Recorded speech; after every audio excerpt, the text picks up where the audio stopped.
اس کا جواب دینے سے پہلے ایک چیز آپ نے یاد رکھنی ہے کہ اس قسم کے انٹرویوز جب ملاقاتیں ہوتی ہیں ان کو آپ ریکارڈ تو نہیں کر سکتے. آپ نے کچھ سوالات پوچھے اور آگے سے اس کا جواب آ جاتا ہے. اور اگر کوئی ثابت یہ کرنا چاہے، مثال کے طور پر سہیل وڑائی صاحب کے خلاف برطانیہ کی کسی عدالت میں کیس ہو جاتا ہے کہ ثابت کرو کہ آپ کی ملاقات ہوئی، ثابت کرو کہ یہ باتیں میں نے کہی، اور پھر آپ کے پاس کوئی ہارڈ ایویڈنس نہیں ہوگا اور آپ کیس ہار جائیں گے. تو یہ ملاقات جو بتائی جا رہی ہے اس کو ثابت کرنا شاید ان کے لیے اتنا آسان نہیں ہوگا. اس بنیاد کے اوپر یہ آپ نے کنٹروورسی جو ہے وہ دیکھی کہ 3 4 5 لوگ آ کر وہ کہتے ہیں کہ جناب کوئی 1 on 1 ملاقات نہیں ہوئی اور منسوب جو کیا جا رہا ہے یہ صرف جھوٹ کا پرندہ. یہی کہا.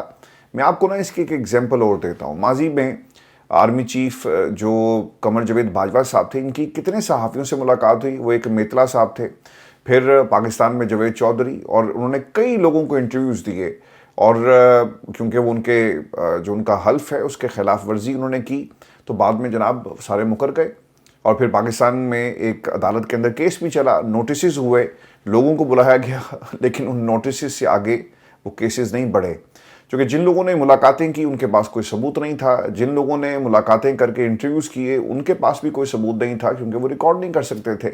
تو اس طرح کے انٹرویوز یادداشتوں کی شکل میں، یا پھر جو پیغام آپ نے جس کو پہنچانا ہوتا ہے اور پھر اس کو جو چیک کیا جاتا ہے، اس قسم کے انٹرویوز کے ساتھ یہ کام لیا جاتا ہے. لیکن آج اگر کوئی مکر رہا ہے یا پھر کوئی کہہ رہا ہے کہ ایسی کوئی ملاقات نہیں ہوئی تو صرف ایک اٹر کنفیوژن پھیلانے کے لیے یہ تمام باتیں کی گئی، کیونکہ ریئیکشن بہت ہی خطرناک قسم کا آیا اور جس انداز سے جو الفاظ کا چناؤ تھا اس کے اوپر لوگ جو ہیں وہ تنقید کر رہے ہیں. اب آ جاتے ہیں کہ رگڑا کس کو لگے گا.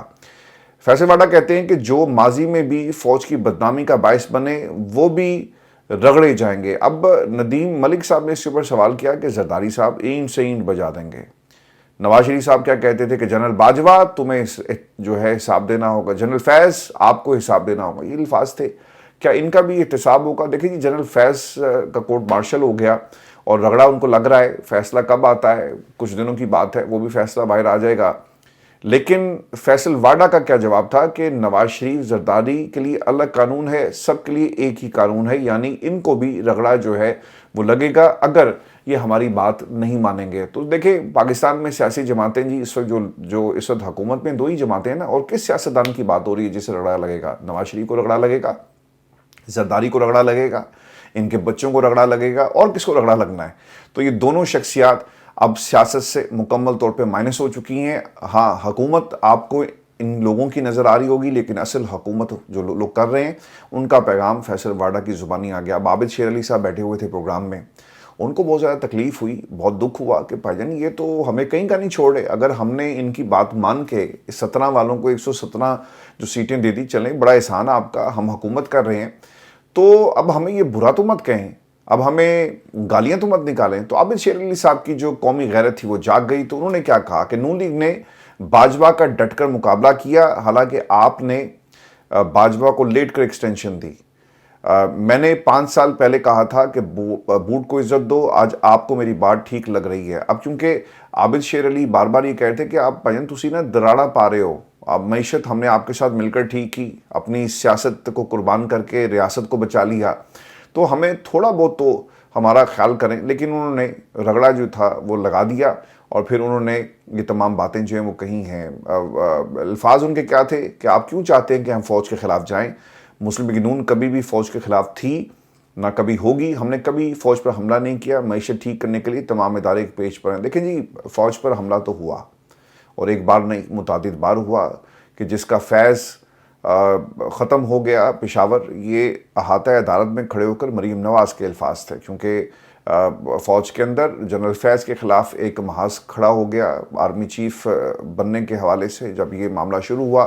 پھر قمر جاوید باجوہ، انہوں نے جاتے جاتے ایکسٹینشن کی کیونکہ کہانی تھی، انہوں نے اپنا مطلب نکالنا تھا. وہ مطلب نکلنے تک وہ ان کو ڈراتے رہے. جب مطلب نکل گیا، پھر مطلب نکلنے کے بعد انہوں نے سفارشیں کہیں یا پھر کمپرومائز کہیں. جنرل باجوہ کے خلاف تو کارروائی نہیں کی، لیکن کم از کم وہ جو محاذ تھا وہ انہوں نے کھول کے رکھا. اس سے پہلے بھی یہ محاذ کھلا رہا، چونکہ جب انہیں سوٹ کرتا ہے نا تو یہ انقلابی بن جاتے ہیں، جب انہیں سوٹ کرتا ہے یہ جمہوری بن جاتے ہیں، جب انہیں سوٹ کرتا ہے تو یہ اینٹی اسٹیبلشمنٹ کا بیانیہ اپنا لیتے ہیں. تو اس وقت انہیں یہ سوٹ کر رہا ہے کہ جو بیٹی ہے اس کی حکومت چلتی رہے اور یہ جو ٹرانزیشن ہے پنجاب میں اسے مکمل کیا جائے. تو نون لیگ ایک ٹرانزیشن پیریڈ سے گزر رہی ہے اور یہ سیاست کی جو وراثت ہے اس کی منتقلی کا یہ معاملہ ہے.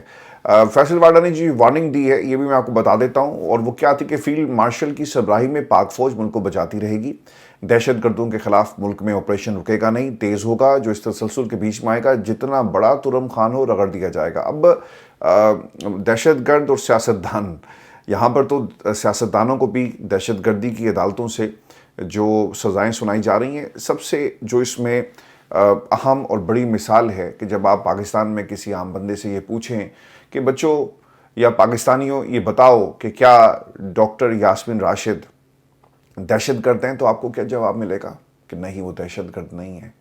جس ملک کی عدالتیں ڈاکٹر یاسمین راشد کو دہشت گرد بنا کر پیش کریں اور سزائیں دی جائیں، اس ملک میں عام آدمی کو سر انصاف نہیں مل سکتا. اب واڈا صاحب کو ڈرانے کی ذمہ داری دی گئی ہے. ڈراؤ، کھل کے ڈراؤ، رگڑا لاؤ.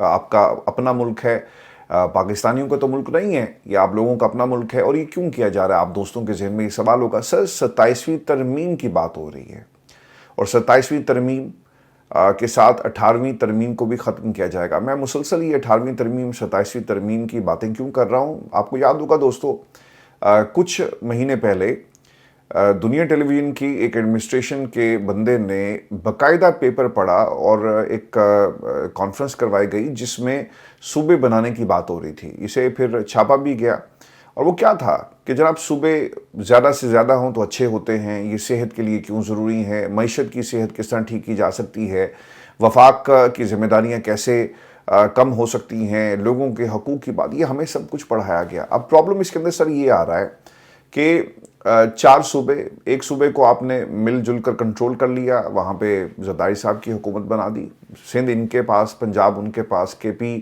عوام کے پاس. تو اب یہ سمجھتے ہیں کہ مزید صوبے بنا کر یہ جو پولیٹیکل فورسز ہیں ان کی طاقت کو کم کیا جائے. پہلے بھی جو طاقت ہے وہ ہے تو نہیں، وہ انہی کے پاس گروی رکھی ہے اور طوطا ان کے پاس ہے، اس پورے نظام کی جان جس کے اندر ہے. لیکن اب یہ چاہتے ہیں کہ یہ جو سیاسی جماعتیں جو بار بار ہمیں کہہ رہے ہیں نا کہ سر ذرا ہاتھ کھولا رکھو اور ہمیں بھی موقع ملے اور ہم خوش نہیں ہیں، تو اب اسے اس پولیٹیکل فورس کو جیسی بھی ہے اسے مزید کمزور کر کے مزید صوبے بنائے جائیں گے اور صوبے بنا کر جو اقتدار ہے اسے کنٹرول کیا جائے گا. پاکستان کے اندر ڈیوائیڈ اینڈ رول کی جو اسٹیبلشمنٹ کی پالیسی ہے وہ صوبوں میں مزید تقسیم کے ذریعے اسے حاصل کیا جائے گا. مثال کے طور پر سندھ کے اندر اگر 2 مزید صوبے بن جائیں یا 3 مزید اس کے حصے کر دیے جائیں تو جی بھٹو کی جو طاقت ہے وہ کم تو ہوگی. پنجاب کے اندر شیر اگر اس پنجاب کے اگر 25 حصے کر دیے جائیں اور ہر صوبے کے اندر اپنی مرضی کا وزیر اعلیٰ ہو اور وہاں پر آپ چھوٹے چھوٹے گروپس کو، چھوٹی چھوٹی حکومتوں کو کنٹرول بہتر انداز میں کر سکتے ہیں. اور یہ سب پلان اس لیے کیا جا رہا ہے کہ سارے سیاستدانوں کو مختلف صوبوں کے اندر کنٹرول کیا جائے، ان کی پولیٹیکل جو فورس ہے اسے اس انداز میں کم کر دیا جائے. اب ایک گراؤنڈ برانچ جی جو شروع کی گئی ایک شو کے اندر، کامران خان نے کیا کہا یہ میں آپ کو بتا دیتا ہوں. وہ کیا کہہ رہے ہیں جی کہ پاکستان کی بقا کا سوال ہے کہ 4 صوبے 25 کروڑ عوام کا بوجھ اٹھا سکتے ہیں، یہ اب لازمی ہے کہ ملک کے 4 بڑے صوبے توڑ کر کم از کم 32 چھوٹے صوبے یا خود مختار انتظامی یونٹس بنا دیے جائیں، اختیارات نچلی سطح پر عوام کو ملے اور پاکستان کی بقا، ترقی اور انصاف پر مبنی نظام سے جڑ جائیں. دیکھیں کے پی کے اندر مائنز اینڈ منرلز کا معاملہ ایک بڑی حکومت ہے، آپ کو سوچنا پڑتا ہے کہ یار کس طرح سے ہم، تو آپ نے قانون سازی شروع کر دی اور جو فاٹا کا انضمام تھا اس کے اوپر غور شروع کر دیا کہ اس کو کیسے ریورس کیا جائے. جب کے پی کے اندر 8 سے 10 حصے اس کے کر دیے جائیں گے تو پھر یہ آپ کے لیے آسان ہوگا. اسی طرح پنجاب کے اندر، تو یہ اس کے پیچھے منطق ہے. پھر انہوں نے جو مثالیں دی ہیں، کورٹ جو کیا کر رہے ہیں، وہ کورٹ یہ کر رہے ہیں جی کہ امریکہ کی 50 ریاستیں، یار امریکہ کی اگر 50 ریاستیں ہیں تو ان 50 ریاستوں کے اندر اس رقبے کو بھی دیکھیں، کہاں امریکہ کا رقبہ، کہاں پاکستان. تو یہ امریکہ کی مثال آپ کو دیتے ہیں. پھر اس کے ساتھ ساتھ بھارت کی 28 ریاستیں، ان کا رقبہ دیکھیں، اپنا رقبہ دیکھیں، ان کی آبادی دیکھیں، اپنے معاملات کو دیکھیں. پھر 9 یونینز ٹیریٹریز، جبکہ پاکستان اب تک صرف 4 صوبوں میں جکڑا ہوا ہے. تو سر یہ ان کے نزدیک ترقی کا جو معیار یا پیمانہ جو انہوں نے بنایا ہے کہ مزید تقسیم کر دی جائے تو ہم کہیں گے کہ دیکھو پاکستان ترقی کر رہا ہے. پہلے 4 صوبے تھے، ہم نے بڑھا کر 32 کر دیے، تو پاکستان ترقی کر رہا ہے کہ نہیں کر رہا؟ پھر یہی آپ نے پنجاب کی آبادی 180 ملکوں سے زیادہ ہے اور بلوچستان کا رقبہ 130 ملکوں سے بڑا ہونے کے باوجود حکمرانی کا نظام تباہ حال ہے. دیکھیں پنجاب کے اندر ایک بڑا صوبہ اور سرائکی صوبے کی ہمیشہ بات کی جاتی رہی ہے. انتظامی معاملات بالکل ایسا ہی ہے. جب آپ کی توجہ صرف لاہور پہ ہوگی اور آپ بڑے شہروں پر فوکس نہیں کریں گے، چھوٹے شہروں کی طرف، اور ساری ترقی صرف آپ کو لاہور میں نظر آئے گی، تو پھر احساس محرومی پیدا ہوتا ہے. جو فیصل آباد کی جو یوتھ ہے، جو بھاولپور کے نوجوان ہیں، جو آپ کے ملتان کے جو بچے ہیں، جو ترقی کو صرف لاہور میں دیکھیں گے تو وہ سوال تو ضرور کریں گے. تو اس میں قصور کسی صوبے کا بڑا یا چھوٹا ہونا نہیں، قصور ان لوگوں کا ہے جنہوں نے صوبے کی عوام کو، جو لاہور کے بچوں کو حقوق یا سہولیات ملتی ہیں، جو عوام کو سہولیات ملتی ہیں، وہ آپ کو بھاولپور یا پھر آس پاس جو چھوٹے شہر ہیں، ان شہروں کے اندر یہ سہولیات میسر نہیں ہیں. نہ روزگار ہے، نہ انفراسٹرکچر ہے، نہ سڑکیں ہیں، نہ ہسپتال ہے، نہ سکولز ہیں، نہ کالجز ہیں، اور آپ پھر بڑے شہروں کا رخ کرتے ہیں. تو یہ اس کے اندر ایک بنیادی وجہ آپ کو ویورز نظر آئے گی. میں ویورز آپ کو ایک خبر یہ بھی دے دوں، اور وہ خبر کیا تھی؟ یہ خبر ہے جی لشکر رئیسانی صاحب کا ایک انکشاف، اور وہ کیا کہتے ہیں، اور یہ انہوں نے انکشاف کیا اس نظام کے ٹھیکیداروں کے حوالے سے. وہ یہ کہتے ہیں جی کہ الیکشن سے پہلے میرے پاس ایاز صادق اور جعفر مندوخیل آئے اور کہا کہ اسٹیبلشمنٹ سے ہمارے معاملات طے ہو گئے ہیں، آپ کے بھی معاملات طے کروا دیتے ہیں. میں نے ان سے کہا کہ میں یہ بات نہیں کرتا ہوں، پارلیمنٹ وہی ڈیلیور کر سکتی ہے جو عوام کے ووٹوں سے آئے.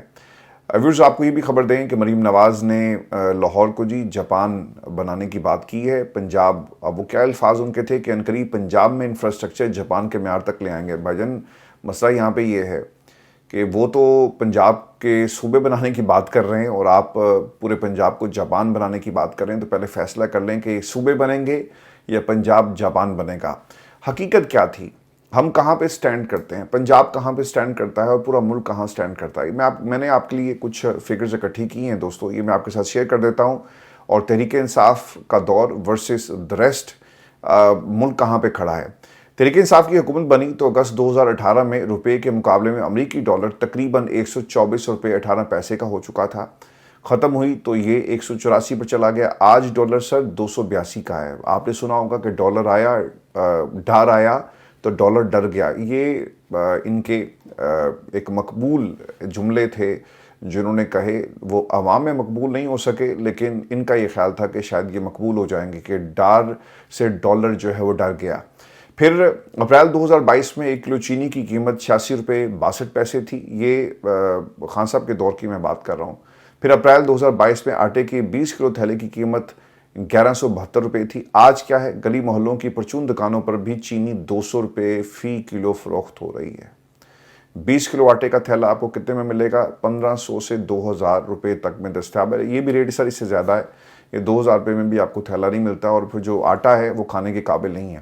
پھر 1 لیٹر پیٹرول کی قیمت 149 روپے 86 پیسے تھی. آج 267، 270، 271، یہ ریٹ جو ہے اوپر نیچے فلکچویٹ کر رہا ہے. پھر پی ٹی آئی کی حکومت ختم ہوئی تو اس وقت ملک پر کل 34,000 ارب کا قرضہ تھا. ٹھیک ہے، آپ نے کہا جی کہ سب کچھ ہی کھا گئے. آج کیا جی 75,000 ارب کا، یعنی ان 3 برسوں میں 31,000 ارب کا قرضہ لیا گیا، اور سب کچھ عمران خان بڑا غرق کر کے چلا گیا بقول آپ کے. پھر مارچ 2022 میں تجارتی خسارہ 3.5 ارب ڈالر تھا، اب 26 ارب ڈالر تک یہ بڑھ گیا ہے. سر ہماری اکانومی نہیں ہے، ہماری انڈسٹری کام نہیں کر رہی. یہ بات بہت لمبی ہو جائے گی، لیکن میں آپ کو جاتے جاتے ایک بات بتاؤں کہ زر مبادلہ کہاں تھے؟